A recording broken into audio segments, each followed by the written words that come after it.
Morning, everyone. Wow, my sound. I scare myself in this sound. All right.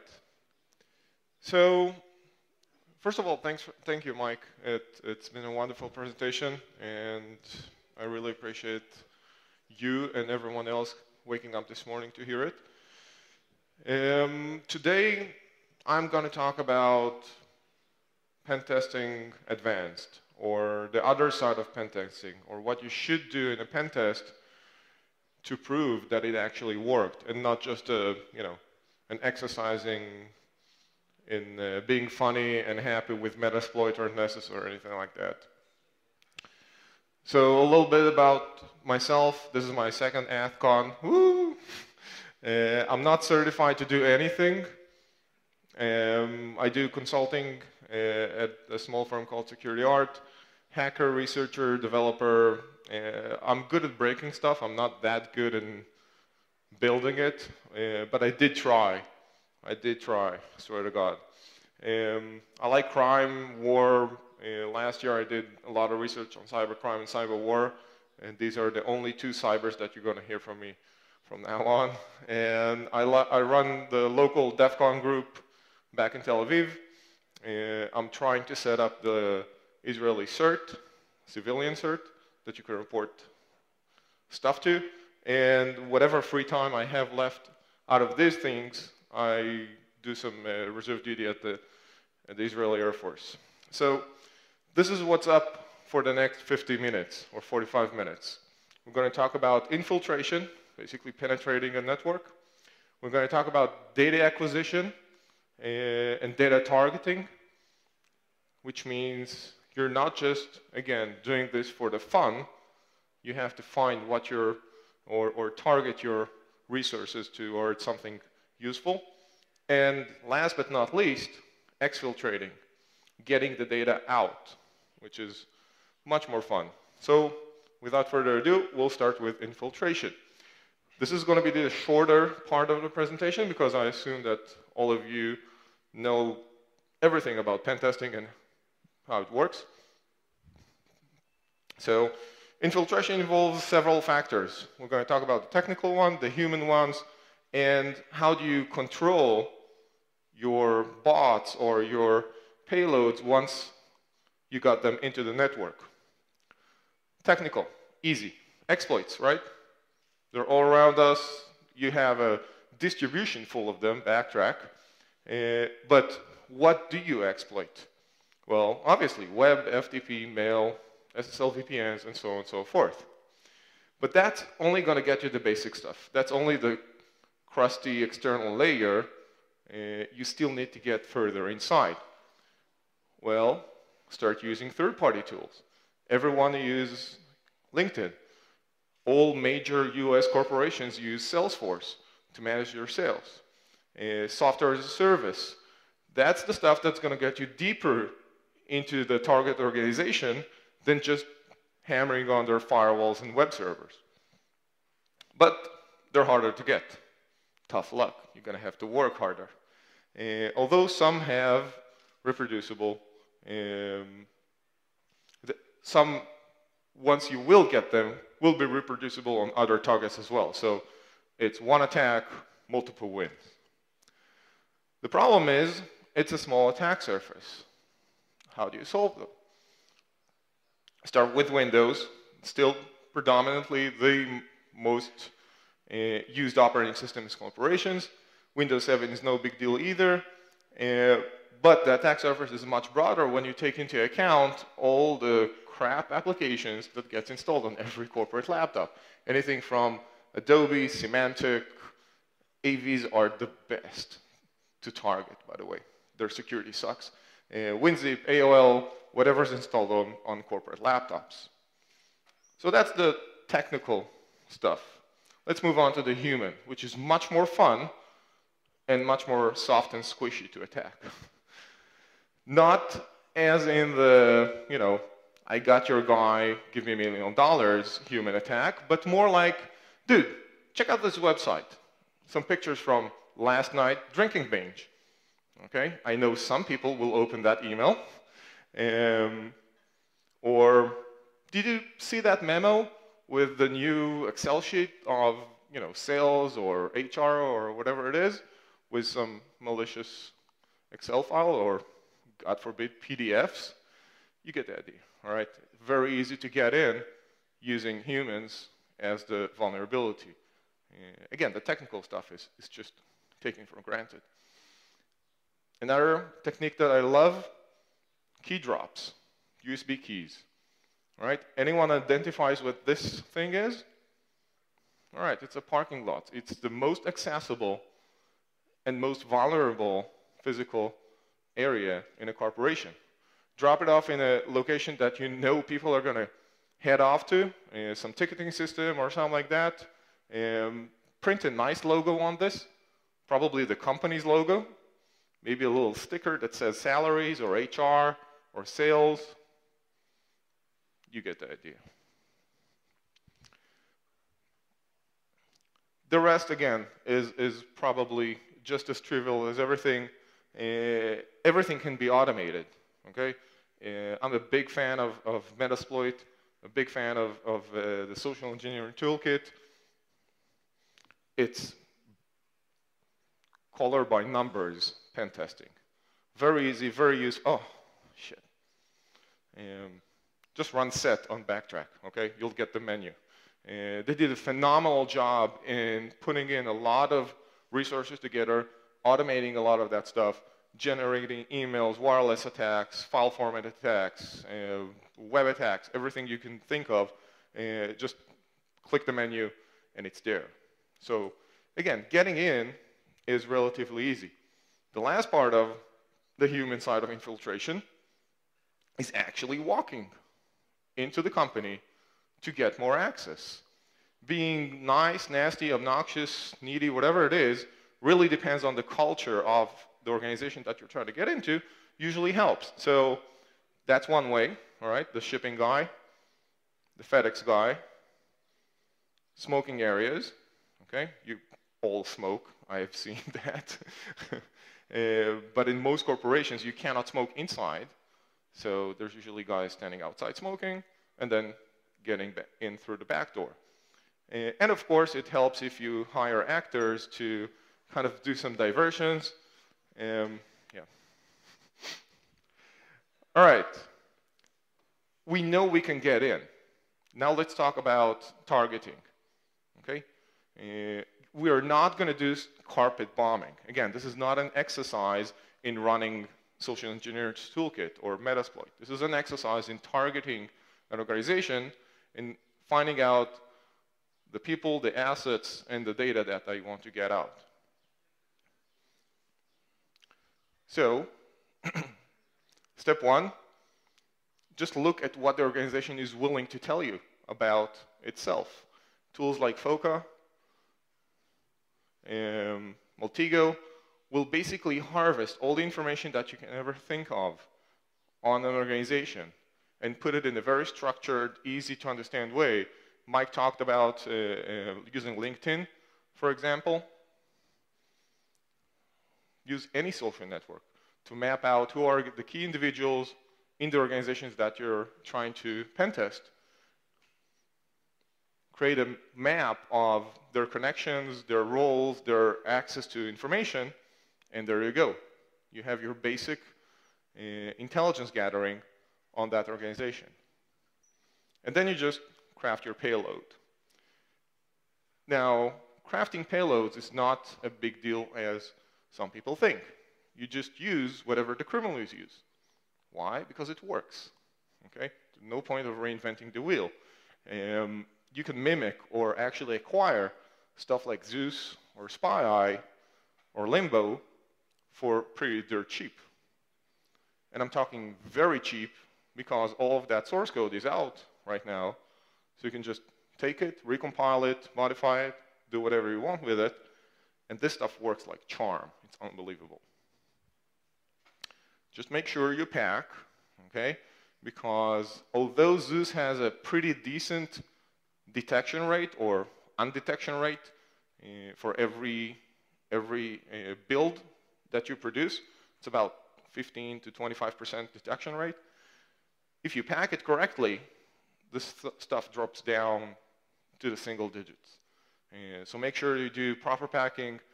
We've seen the presentation yesterday about Xenocode and other packing mechanism, Armadillo. Just make sure that it goes undetected. Last but not least, set measurable goals. You're creating a Trojan or a payload, and you need to tell it to go to the right places. It's not, again, it's not carpet bombing. It's not get me all the network. It's find me Excel sheets that contain the word confidential.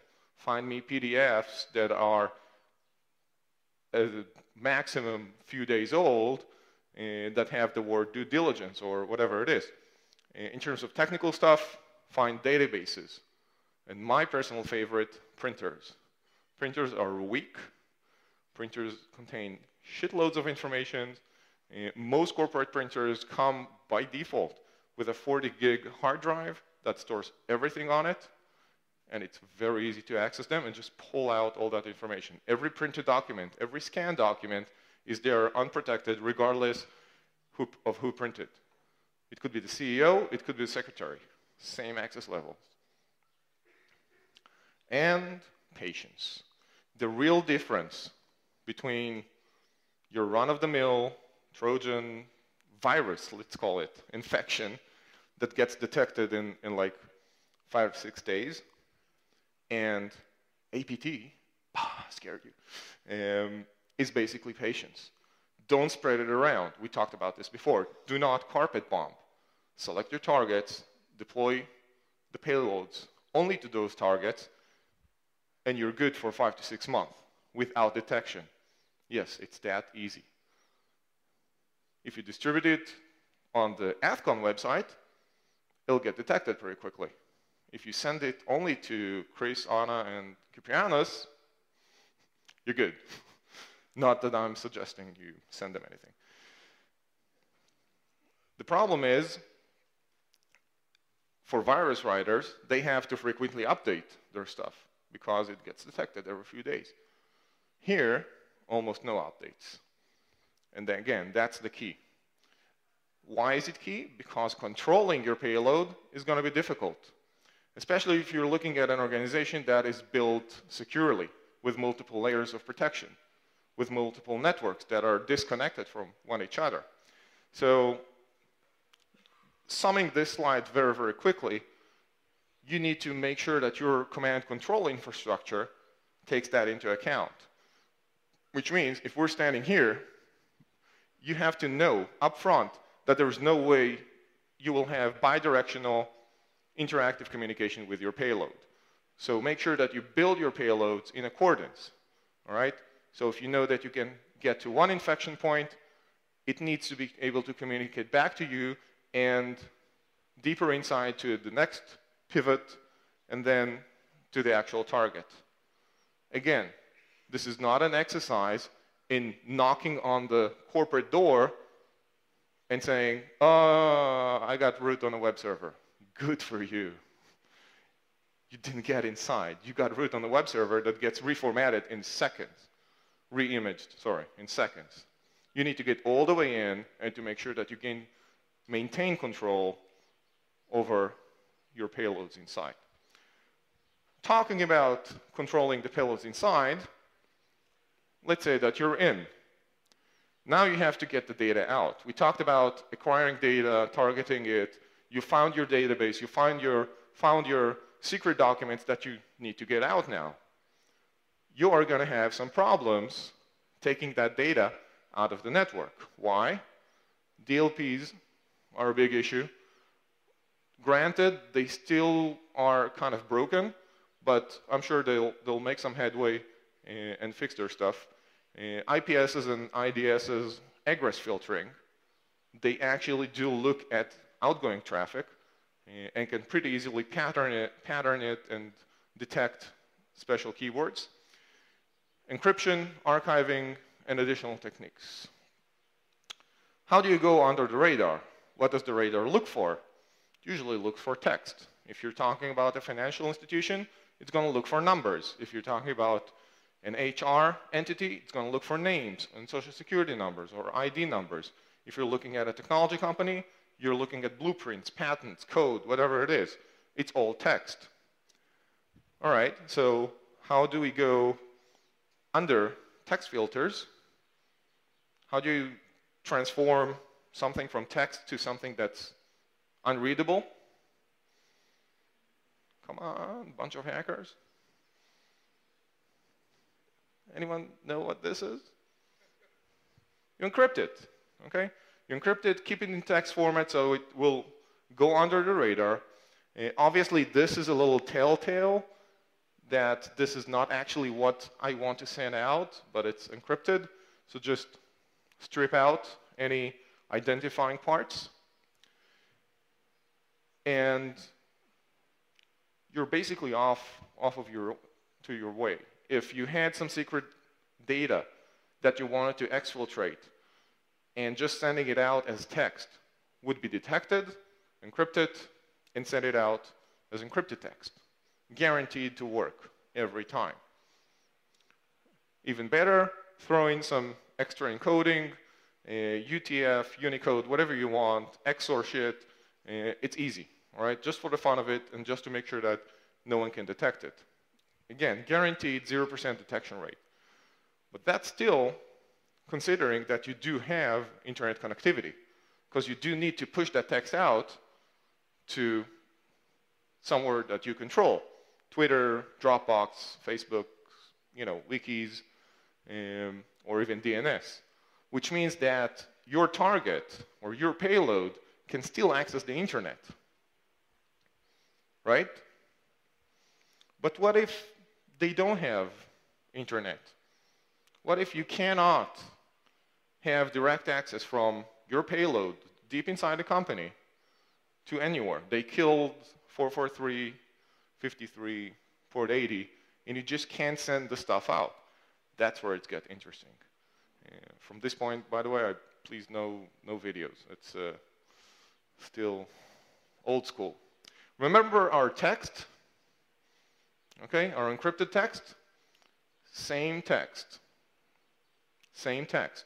What's the difference here? It's printed. Why do I even bother showing you this? That's the difference. If you walk into a printer, a corporate printer, you see stacks of papers, right? All the stuff that people printed and figure they don't need it, all the printer error, stuff, the PCL got corrupted and the printer just spews out a bunch of undecipherable pages. They go different places, all right? Even in very secure organizations that shred everything, that stuff doesn't get shredded. It usually gets thrown away, right? Thrown away to the recycling bin that gets thrown away outside. I'm not kidding. This is not one of my employees, but this is what we did in one of the gigs that we ran. We just printed stuff, encrypted stuff. It looks like a printer error. It looks like the junk that the printer spews out when something is wrong with your PC or the printer.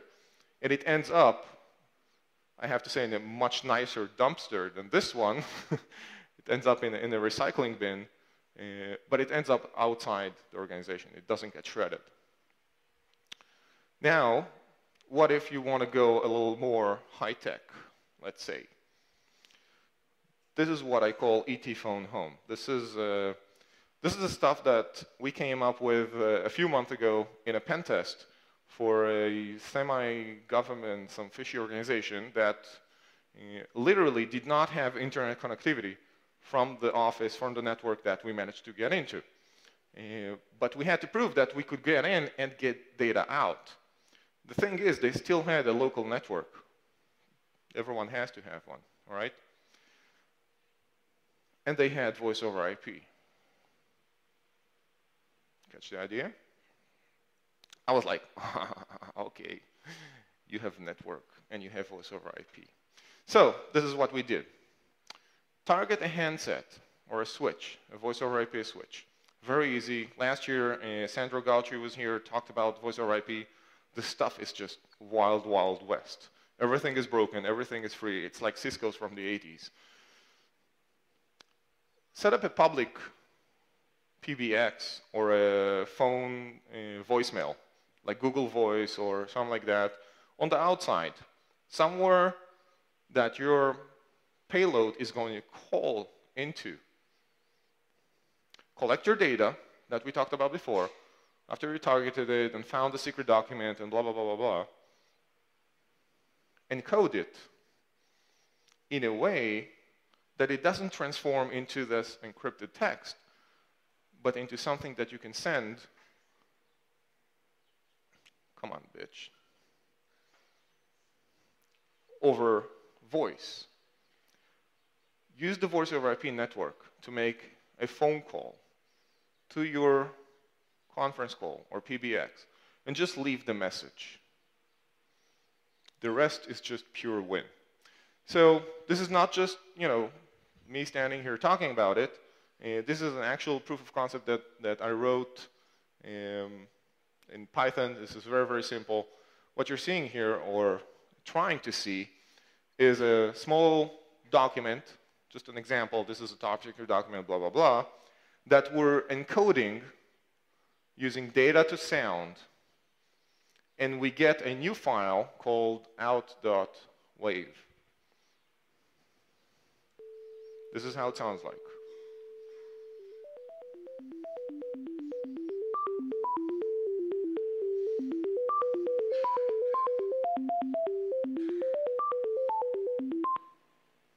Thank you. That was the file.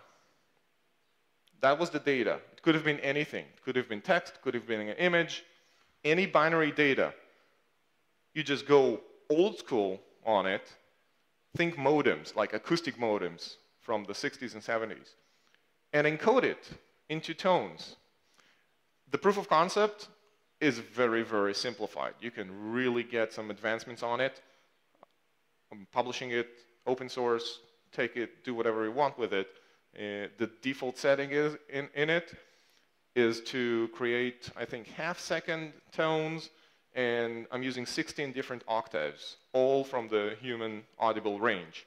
So this can traverse any phone line, even crappy like cell phone stuff, okay? So you have to consider that this is not going all digital voice over IP networks. It may traverse a few PBXs. It can be compressed, highly compressed. The tones can be shortened to like 0.1 second. You can use up to, I think, 40 or 50 octaves inside a human audible range and still differentiate between them. And the stuff works like charm. All you have to do, once you get the message, in this case, I downloaded it from my Google voicemail. Google Voice is fantastic, by the way. You get an MP3 converted to a WAV file, and you just do a sound to data and get a new file called output.file. The type is ASCII text, and there you go. From a very secure network that has no internet connectivity, we can get to a point where I can voicemail anything I want out of that network.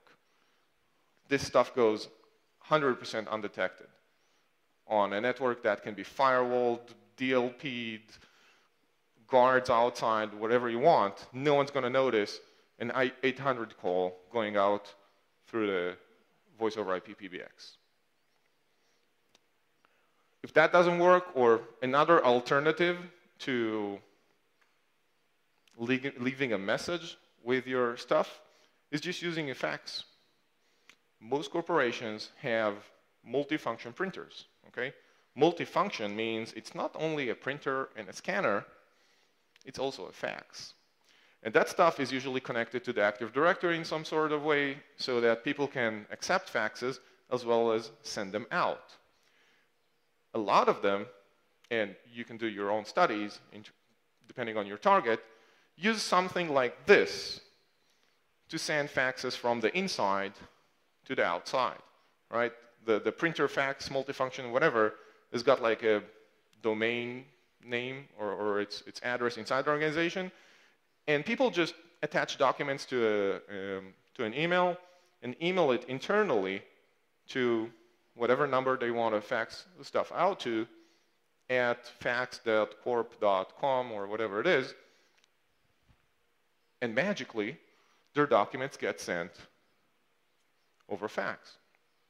The thing is, even the most secure organizations with DLPs and IDSs and whatever it is, they do not filter their faxes. And since this is still internal communication, this does not hit the DLP system that is positioned between the mail server and the mail relay. So all you have to do is make sure that your payload is aware of those addresses, and once you do get the data that you're looking for, just send an email to the printer and wait, again, old school, next to your fax machine, or use some online faxing mechanism. Okay? So again, very easy, and still circumvents all the security mechanisms, all the DLPs, sorry, that you will see in any corporation. Questions so far? Criticism on no? We're good? All right. A few conclusions. Not all is lost, all right? I'm not here to scare the shit out of you. Well, a little bit, but it's just because I like it. But not all is lost. There are a few available controls. You do need to map your information flows. And make sure that you map your assets. Because if you try to protect an organization in the same carpet bombing methodology that a lot of pen testing is using, you're going to end up the same as those pen testers, getting nothing. Okay? You need to focus your attention on your critical assets, map out what are the possible information flows that those assets would have in terms of business processes, technology, human, whatever it is, and focus the defenses there. Start with the human factor, okay? We've talked about this before. This is the squishy, kind of easy to manipulate target inside your organization. So start with the human and then add technology. Start with, what is this information anyway? Who cares about it? Who uses it? Who produces it? Who digests it? Who manipulates it? And then go to the technology, okay? This is one example of a technology. Anyone know what this is? No? It's not a printer. It's a shrinter.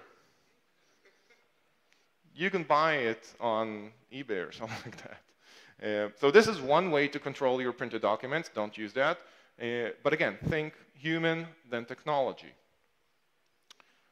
Know yourself, okay? Know where people leave data. Talk to your developers. You'll be amazed where they leave their source code hanging. I promise you that if you run or if you are involved or know of a big corporation, you have source code on your publicly accessible websites. It may not be hot linked, but you have source code there. Why? Because it's easier to deploy it this way. It's easier to debug it. Sit with developers and see how they actually work. Where do they leave the data? Do they check in everything? Do they work on the CVS directly? Or do they have their own little CVS for, because the corporate one sucks? Know where your data is. Hack the business process. Talk to the people inside the business. Forget technology for a second. Just figure out how does stuff gets done in your company, all right? Move your eyes up from the laptop and talk to the people around you. You'll find amazing things. Okay, then go back down and fix the technology stuff. And most importantly, test. Test again, and test it again, and test it again after you thought you fixed it. You keep finding stuff that you need to fix. And again, focus on the critical stuff. Okay? Don't focus on the web server that can be rooted every 5 seconds and no one gives a shit about. Focus on the cross-site, the stupid, low cross-site scripting in your internal database or your internal applications that can screw up the entire company. Map your assets, but map them correctly, okay? Get actual measurements. We are engineers, okay? We are engineers in the least engineered industry that still calls itself engineering, okay? We rely on hearsay and rumors and feelings, and we don't measure anything. Measure it. Don't trust what people are telling you, okay? Make sure you know exactly what your assets are. You'll find new assets that you didn't think you've had in your organization before. Map them out and protect them accordingly. I love this picture. And then monitor them. Do not be afraid to be a bitch. You're in security, that's your job, okay? You're not here to be the nice guy. It's your company's data. If you want to log calls just the way you log emails, do it. Transcribe all your voice over IP communication. That's what you do for your emails. It's the same thing, okay? There are no privacy issues. It's corporate data. If you don't want people to have sex conversation with their wives on company time, have them use their cell phones, okay? You're using the voice over IP for corporate stuff. And then test some more. As you can obviously realize, I'm big on testing. This is a red team, by the way, if you didn't get the idea. For more hints, ideas, guides, whatever it is, we have a small initiative running. We, as in a group of drunk hackers that got in together sometime, go to this website, please. I urge you. This is not just about the pen testing that you think you're doing. This is about pen testing. Okay? Make sure, again, that you consider assets, processes, data, and not just the technical stuff. That's all I have for you guys. So if you have any questions, comments, criticism, these are my contact details. I'm here throughout the day and the night, and feel free to harass. Anyone? Questions? Question in the back.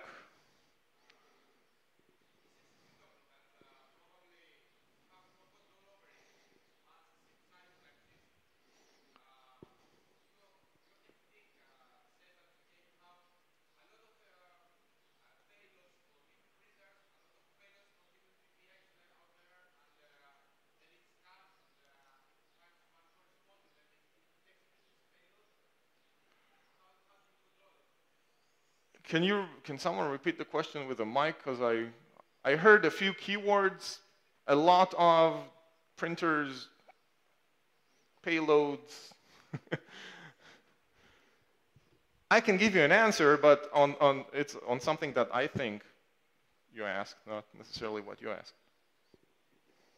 And this stuff is stuck in my ear. So what I asked is that since obviously when this executable is planted into the organization, you have no control over it. What did you do? You put a big executable with a lot of different payloads for different printers, different PBX servers, and then perform a scan, and once you find a suitable exploit or a payload, you just run it? I got the question. Okay. Basically, no. Very early in the penetration testing methodology, you will know what models of printers, scanners, devices, whatever it is, PBXs, the organization have. There is no way to create a, like a 7 meg Metasploit all-in-one printer, scanner, voice over IP exploiter. The exploits need to be very, very directed. As I said before, at the targeting phase, when you target your organization, when you find the key individuals, the actual assets that you want to get into, at that stage you also map out whatever you can externally.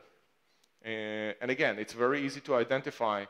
Just call the organization, say, hi, this is Mike from HP. I'd like to ask you about your printer, whatever, faxing solution, because we have a new thing coming up. Okay, we have a new version. Now, this leaves the conversation open for the other side to tell you, oh, no, but we're using Kyocera. Okay, so, okay, we're using Kyocera. Or, oh, really? Because we're using the old HP XYZ, that's it. Done. You don't need, to carpet bomb the internal stuff as well. And again, it's part of your basic info gathering, intelligence gathering on your target. So the payload should be very well crafted and should be per organization. Yes, it does involve work, but that's what we're here for, right? Not to run someone else's mega tool that solves all the world's problems. Any more questions? All right. Thank you very much.